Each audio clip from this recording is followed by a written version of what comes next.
स्वागत है दोस्तों। यूपी टीजीटी पीजीटी की परीक्षा को ध्यान में रखते हुए ये प्रैक्टिस सेट आपके लिए बहुत उपयोगी है। ये सारे प्रश्न आप अच्छे से तैयार कर लें क्योंकि परीक्षाओं में ये अक्सर पूछे जाते हैं। देखते हैं हमारा पहला प्रश्न। पहला प्रश्न है, आत्मचिकित्सा के रचनाकार कौन हैं? ऑप्शन शिव प्रसाद सितारे हिंद, श्रद्धाराम फुल्लौरी, दयानंद सरस्वती, भारतेंदु हरिश्चंद्र। तो इसका सही उत्तर क्या है? इसका सही उत्तर है श्रद्धाराम फुल्लौरी। आत्मचिकित्सा श्रद्धाराम फुल्लौरी की रचना है और 1867 ईस्वी में ये प्रकाशित हुई है, तो इसे ध्यान रखें। ठीक है। दूसरा प्रश्न देखते हैं, नागरी नीरद पत्रिका के संपादक कौन थे? नागरी नीरद एक पत्रिका प्रकाशित होती थी, उसके संपादक कौन थे? ऑप्शन बालकृष्ण भट्ट, बालमुकुंद गुप्त, बद्री नारायण चौधरी प्रेमघन, भारतेंदु हरिश्चंद्र। तो इसका सही उत्तर क्या होगा? इसका सही उत्तर है बद्री नारायण चौधरी प्रेमघन।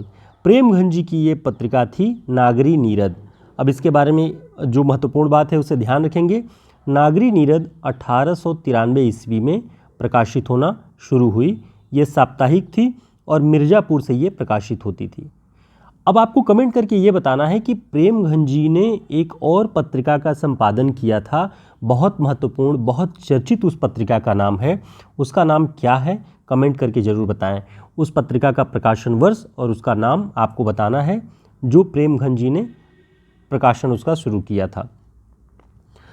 अगला प्रश्न है, भैंस भवानी कै सेवा लागे करन पढ़ब गा छूट, बटुअन दूध दुहा इन हाथन, धार न कबहु दुहत माँ टूट।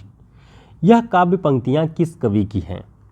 ऑप्शन बालकृष्ण भट्ट, प्रताप नारायण मिश्र, पद्म सिंह शर्मा, महावीर प्रसाद द्विवेदी। तो इसका सही उत्तर क्या है? इसका सही उत्तर है महावीर प्रसाद द्विवेदी। ये बहुत रोचक प्रसंग से जुड़ा हुआ है, इसलिए ये इस कविता की पंक्तियाँ आपके समक्ष, ये नगेंद्र जी की पुस्तक में महावीर प्रसाद द्विवेदी जी की इस कविता की एक पूरा का पूरा पद उसमें दिया हुआ है। 6-7 लाइन की ये पंक्तियाँ हैं पूरी। उसमें से 2 पंक्ति हमने आपके समक्ष रखी हुई है ताकि आप इससे परिचित हो सकें कि महावीर प्रसाद द्विवेदी जी ने इसे लिखा है। अब इसका रोचक प्रसंग क्या है वो ध्यान में रखें।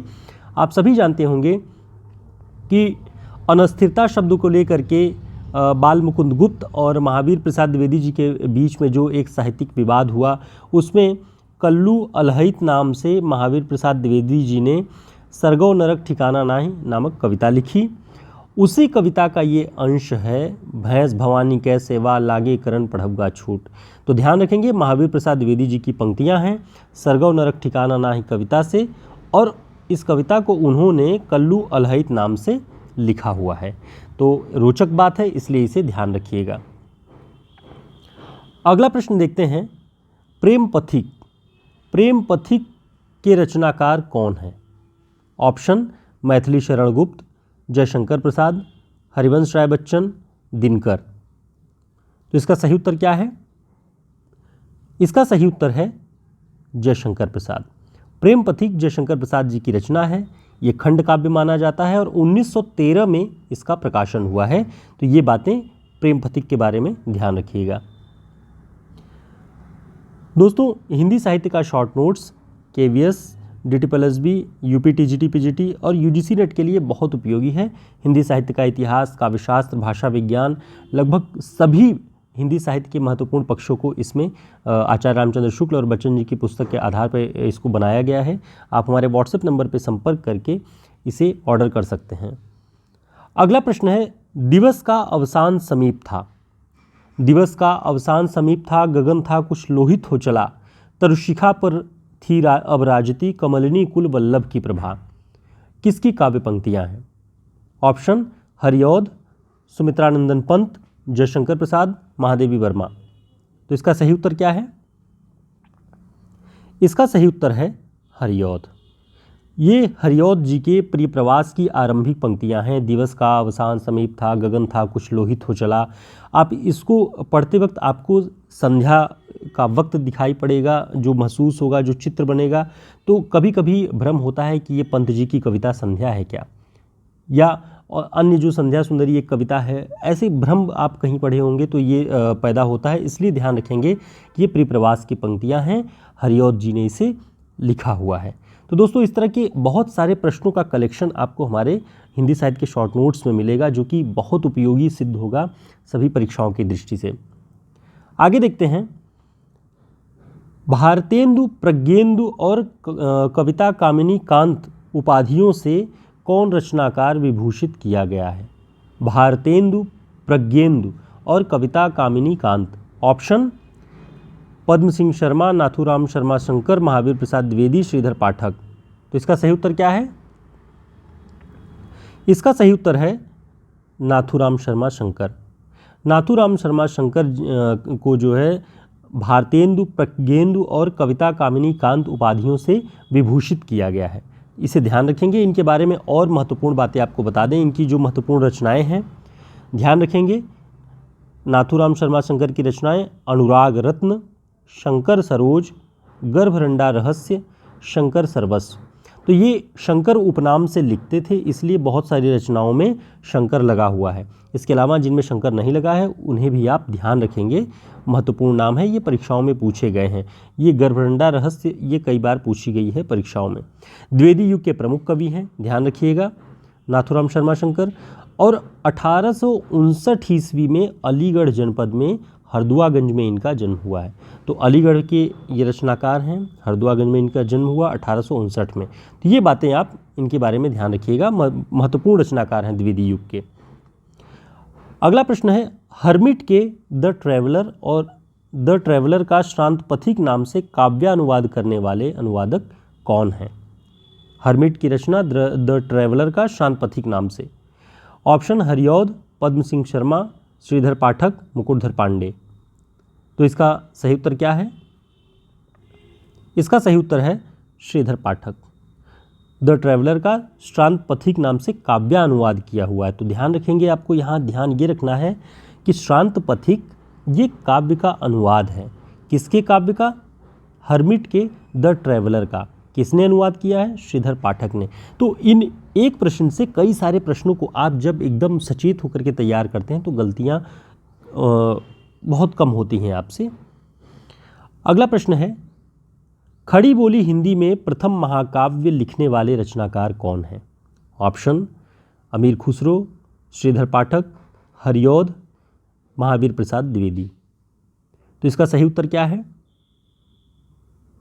इसका सही उत्तर है हरिऔध। खड़ी बोली हिंदी में प्रथम महाकाव्य लिखने वाले रचनाकार हरिऔध हैं। वो रचना कौन सी है जिसे खड़ी बोली हिंदी का प्रथम महाकाव्य माना जाता है? कमेंट करके आप बताएं। अगला प्रश्न है, प्रियप्रवास पर कौन सा पुरस्कार मिला है? प्रियप्रवास पर कौन सा पुरस्कार मिला है? ऑप्शन ज्ञानपीठ पुरस्कार, साहित्य अकादमी पुरस्कार, व्यास सम्मान, मंगला प्रसाद पारितोषिक पुरस्कार। तो इसका सही उत्तर क्या है? इसका सही उत्तर है मंगला प्रसाद पारितोषिक पुरस्कार। तो प्रियप्रवास पर कौन सा पुरस्कार मिला है आपको ये ध्यान रखना है। अगला प्रश्न है, मिश्र बंधु कृत नाटक कौन सा है? मिश्र बंधुओं की कई सारी रचनाओं के बारे में आप सभी जानते होंगे। मिश्र बंधु विनोद और नवरत्न के बारे में आप जानते होंगे। तो इसके अलावा इन्होंने नाटकों की भी रचना की है। तो वो नाटक कौन सा है मिश्र बंधुकृत, उसे बताएं। ऑप्शन में है भारत विजय, नेत्रोन्मीलन, वेणु संहार, सेनापति उदल। इसका सही उत्तर क्या है? इसका सही उत्तर है नेत्रोन्मीलन। मिश्र बंधुकृत नाटक नेत्रोन्मीलन है। अब इन सभी नाटकों के बारे में थोड़ा सा जान लेते हैं कि जीवानंद शर्मा का जो नाटक है वो भारत विजय है 1906 में। वेणु संहार बालकृष्ण भट्ट जी का जो नाटक है 1909 में। वृंदावन लाल वर्मा का सेनापति उदल 1909 में। और मिश्र बंधुओं का नेत्रोन्मीलन 1915 में। तो ये सारे नाटकों के बारे में आप ध्यान रखिएगा, बहुत महत्वपूर्ण हैं और कभी भी परीक्षाओं में पूछे जा सकते हैं। तो इन सभी को आपको तैयार रखना होगा। अगला प्रश्न है, कबीर बाज भी, कपोत भी, पपीहा भी, इसके रचनाकार कौन हैं? ऑप्शन धर्मवीर, धूमिल, मुद्रा राक्षस, प्रेमचंद। तो इसका सही उत्तर क्या है? इसका सही उत्तर है धर्मवीर। या डॉक्टर धर्मवीर नाम से ये जाने जाते हैं। कबीरबाज भी, कपोत भी, पपीहा भी इनकी रचना है। इसके अलावा इनकी कौन सी रचना आप जानते हैं जो बहुत महत्वपूर्ण है और बहुत चर्चा में रही है, उसका कमेंट करके आप बता सकते हैं एक दो रचनाओं के नाम। अगला प्रश्न है, भाषा बोल न जानहि जाके कुल के दास, यह कथन किस कवि का है? भाषा बोल न जानहि जाके कुल के दास, ये जो कथन है ये केशव दास जी का है, ध्यान रखिएगा। ये सभी पूछे गए प्रश्न हैं, इसलिए आपको इन्हें तैयार कर लेना चाहिए। नारी पात्र मधुलिका का संबंध किस कहानी से है?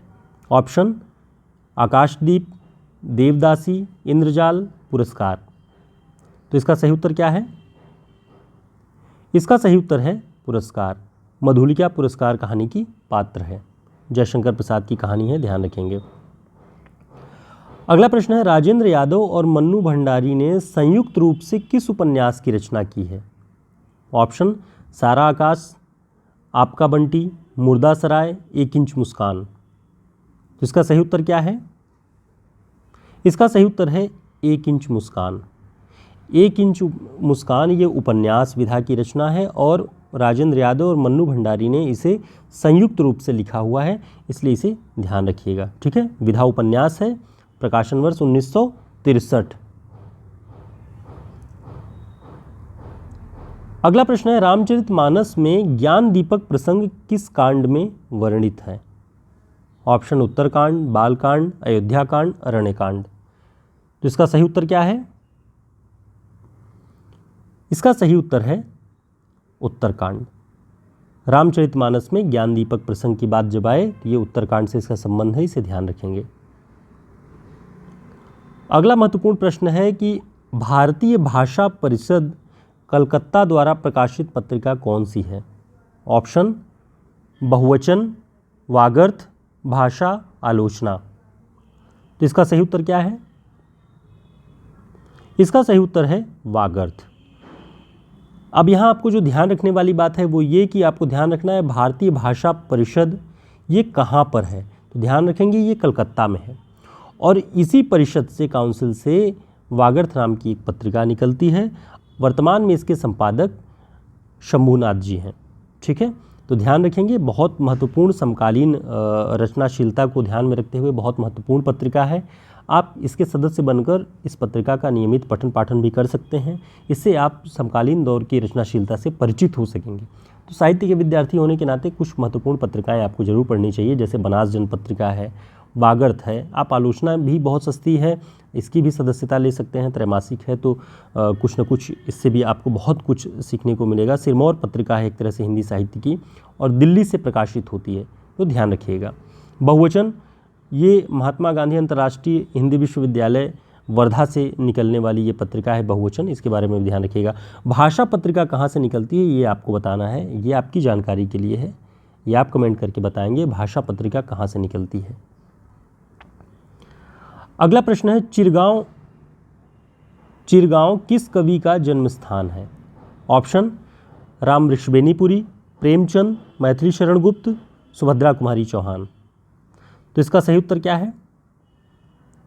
इसका सही उत्तर है मैथिली शरण गुप्त। चिरगांव झांसी में मैथिली शरण गुप्त जी का जन्म हुआ। सियाराम शरण गुप्त जी का भी आप ध्यान रखेंगे, यही जन्म स्थान है, दोनों भाई थे। तो इस तरह से आपको ये बात ध्यान रखनी है। दोस्तों, यूपी टीजीटी पीजीटी परीक्षा को ध्यान में रखते हुए हमने 1000 प्रश्नों का प्रैक्टिस सेट तैयार किया हुआ है, जिसमें आपको 1 मई से 10 मई के बीच में प्रतिदिन 100 प्रश्नों का प्रैक्टिस सेट मिलेगा, जो परीक्षोपयोगी और संभावित प्रश्न होंगे। बहुत महत्वपूर्ण जो प्रश्न होते हैं उनके 1000 प्रश्नों का कलेक्शन आपको मिलेगा। आप 1 मई से ये शुरू होगा तो इसका रजिस्ट्रेशन करवा सकते हैं, ताकि आपको समय पर ये मिल सके। हमारे व्हाट्सएप नंबर पर संपर्क करके आप 1-2 दिन के अंदर जुड़ जाएंगे तो आपको मिलना शुरू हो जाएगा ये। अगला प्रश्न है, पद्मावत को समासोक्त किसने कहा है? ऑप्शन विजय देवनारायण शाही, आचार्य महावीर प्रसाद द्विवेदी, आचार्य रामचंद्र शुक्ल, डॉक्टर नगेंद्र। तो पद्मावत को समासोक्ति किसने कहा है? आचार्य रामचंद्र शुक्ल जी ने। दोस्तों, ये सभी प्रश्न जो हम आपके लिए लेकर के आते हैं, ये सारे प्रश्न ऐसे हैं कि परीक्षाओं में कई बार पूछे गए हैं और बहुत महत्वपूर्ण प्रश्न हैं हिंदी साहित्य के। इन्हीं का कलेक्शन हमने अपने हिंदी साहित्य के शॉर्ट नोट्स में भी और प्रैक्टिस सेट में भी इसी तरह के प्रश्नों का पूरा कलेक्शन किया हुआ है, ताकि आप अपनी तैयारी को आसानी से जांच लें, देख लें कि आपने अब तक जो तैयारी की है उनमें कौन सा पक्ष आपसे छूट रहा है, कहाँ तक आप पहुँच सके हैं। ये सब टेस्ट सीरीज़ से आपको पता चल जाएगा। तो वो सारे टेस्ट सीरीज़ आपको हमारे व्हाट्सएप नंबर पे आप संपर्क करके, डिस्क्रिप्शन बॉक्स में आपको व्हाट्सएप नंबर मिल जाएगा, वहाँ से संपर्क करके आप जुड़ सकते हैं। अगला प्रश्न है, महावीर प्रसाद द्विवेदी द्वारा लिखित संस्मरण नहीं है। ऑप्शन: अनुमोदन का अंत, इधर उधर की बातें, सभा की सभ्यता, विज्ञानाचार्य वसु का विज्ञान मंदिर। तो ये भी पूछा गया प्रश्न है। इसका सही उत्तर है इधर उधर की बातें। इधर उधर की बातें महावीर प्रसाद द्विवेदी द्वारा लिखित संस्मरण नहीं है। बाकी अनुमोदन का अंत, सभा की सभ्यता, विज्ञानाचार्य वसु का विज्ञान मंदिर, ये सभी उनके द्वारा लिखित संस्मरण हैं। तो इन नामों को भी आपको ध्यान रखना है कौन से हैं। अगला प्रश्न है, विवेकी राय द्वारा रचित बाढ़ बाढ़ बाढ़, ये शीर्षक है उनकी रचना का, ये किस विधा की रचना है। ऑप्शन है उपन्यास, रिपोर्टाज, संस्मरण, यात्रावृत्त। तो इसका सही उत्तर क्या है? इसका सही उत्तर है रिपोर्टाज। विवेकी राय द्वारा रचित बाढ़ बाढ़ बाढ़ ये रिपोर्टाज विधा की रचना है, इसे ध्यान रखिएगा। दोस्तों, हमारा जो यूजीसी नेट के लिए असिस्टेंट प्रोफेसर या टीजीटी पीजीटी के लिए आप हमसे जुड़ना चाहते हैं, हमारी लाइव क्लासेस से जुड़ना चाहते हैं, तो जो ऑनलाइन कोर्स है आप उससे जुड़ करके 6 महीने, ये दिसंबर 2025 तक वैध रहेगा, आप ज्वाइन करके सारी डिटेल से सारे कोर्स का तैयारी कर सकते हैं। हमारा उद्देश्य यही होता है कि जो लोग हमसे जुड़ें, हम उन्हें क्रम से जो पाठ्यक्रम है उस पाठ्यक्रम का अध्ययन करा सकें। और जो लोग अब तक जुड़े थे वो देख रहे थे कि क्रम से हमने लगभग पूरे पाठ्यक्रम को कवर करने का प्रयास किया है। तो लाइव क्लासेस का मकसद यही है कि आपको यहाँ पे फुटकल बहुत सारी क्लासेस मिल जाएंगी, लेकिन नियमित और क्रम से अध्ययन जो पाठ्यक्रम के लिए बहुत आवश्यक होता है, चाहे वो कोई भी परीक्षा हो, उसके लिए जब आप जुड़ते हैं तो हम एक योजनाबद्ध तरीके से आगे बढ़ते जाते हैं। तो जो लोग हमारी क्लासेस से जुड़ना चाहते हैं, ऑनलाइन क्लासेस ज्वाइन करना चाहते हैं, दिसंबर 2025 तक के लिए न्यूनतम फीस में आप ज्वाइन कर सकते हैं। और ये जो रजिस्ट्रेशन है वो 25 मार्च से शुरू हो चुका है, 1 जून से क्लासेस चलने लगेंगी। तो हमारे व्हाट्सएप नंबर पर संपर्क करके आप ऑनलाइन क्लासेस ज्वाइन कर सकते हैं। फिर मिलेंगे एक नई क्लास में, तब तक के लिए नमस्कार, शुभकामनाएं।